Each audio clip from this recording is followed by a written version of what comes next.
हे जन न देखावे डोळा. इंद्रायणीच्या गाठेवरती आजही नाम तुझे घुमते. इंद्रायणीच्या गाठेवरती आजही नाम तुझे घुमते.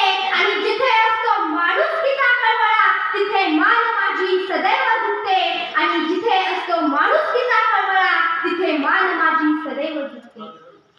आज मी तुमच्या समोर संत तुकाराम महाराजांच्या एका अशा अभंगावर माझे विचार मांडणार आहे जे आपल्या मानवतेची खरी व्याख्या आहे. आणि तो म्हणजे बुडता हे जन न देखावे डोळा.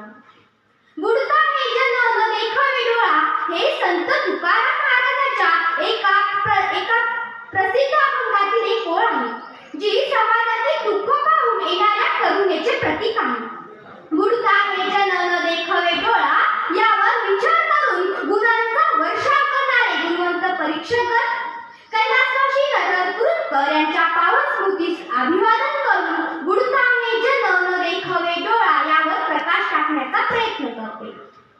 आज मी तुमच्या समोर संत तुकाराम महाराजांच्या एका अत्यंत हृदयस्पर्शी विचारावर माझे विचार मांडणार आहे.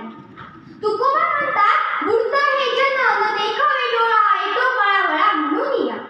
या ओळीचा साधा अर्थ असा की जेव्हा सामान्य माणसं संसाराच्या अज्ञानात किंवा संकटांच्या पुरात बुडत असतात तेव्हा ते दृश्य संतांना सहन होत नाही. त्यांच्या मनात त्या लोकांविषयी अपार माया कळवळा निर्माण होतात आणि म्हणूनच ते त्यांना वाचवण्यासाठी धावून येतात.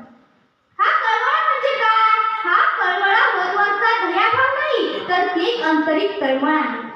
ज्याप्रमाणे एखादे बाळ चुकून आजीकडे जाऊ लागले तेव्हा त्याची आई क्षणाचाही विचार न करता त्याला वाचवायला धावते, तशीच काहीशी अवस्था संतांची असते.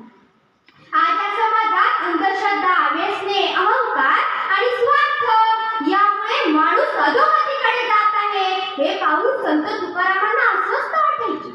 आज आपण 21व्या शतकात आहोत. तंत्रज्ञान वाढले आहे पण माणसाची माणुसकी कमी होत चालली आहे का असा प्रश्न पडतो. आज आपल्या आजूबाजूला अनेक लोक नैराश्यात आहेत, चुकीच्या मार्गाला जात आहेत.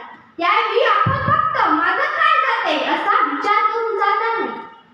तुकोबांचा हा विचार आपल्याला सामाजिक बांधिलकी शिकवता, दुसऱ्याचे दुःख पाहून ज्याचे मन देणावते, भक्ती नाही शिकवली तर माणसाने माणसाशी माणसाप्रमाणे वागावे आणि संकटात एकमेकांना आधार द्यावा हा मोलाचा संदेश दिला. अपराध मीच केला शिक्षा तुझ्या कपाळी, अपराध मीच केला शिक्षा तुझ्या कपाळी, जाणीव हीच माझ्या जीवा सदैव जाई, जाणीव हीच माझ्या जीवा सदैव जाई. आजच्या जगात सामान्य माणसे संकटात